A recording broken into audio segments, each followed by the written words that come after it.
Both announced and released the same day, Hi-Fi Rush was a game that came literally out of nowhere, which is pretty impressive considering it's by all means a AAA title. Usually this kind of tactic signals a lack of faith in the product, since the publishers doesn't want to spend money on marketing a game that they feel won't bring in enough money to make it worth it, so they just release the game and hope for the best.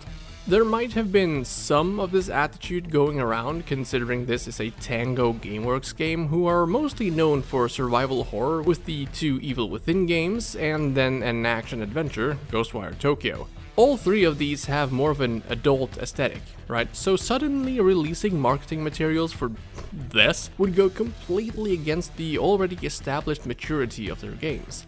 It's a shame though, because you could literally pick any cutscene and any 2-minute clip of combat gameplay from the game and it'd make for a perfect showcase of what this is all about. There's so much style, confidence and love that's been poured into every aspect of Hi-Fi Rush that it's hard to imagine someone thought this wouldn't sell.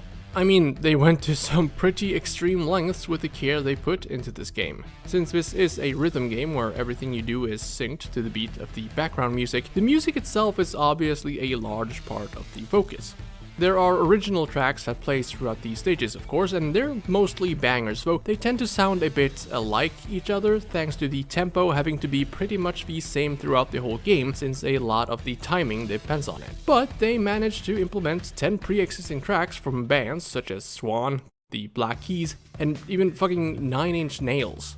That's pretty cool, and even if you're not a huge fan of the rock genre, I think they chose good songs that have a more universal appeal to them. And hey, if you're streaming the game, they even have an option to turn on streamer-friendly songs, so that you won't get content ID'd and sued into oblivion by greedy record companies that wants your $10 of ad revenue for daring to use just 5 seconds of a song they didn't even make themselves.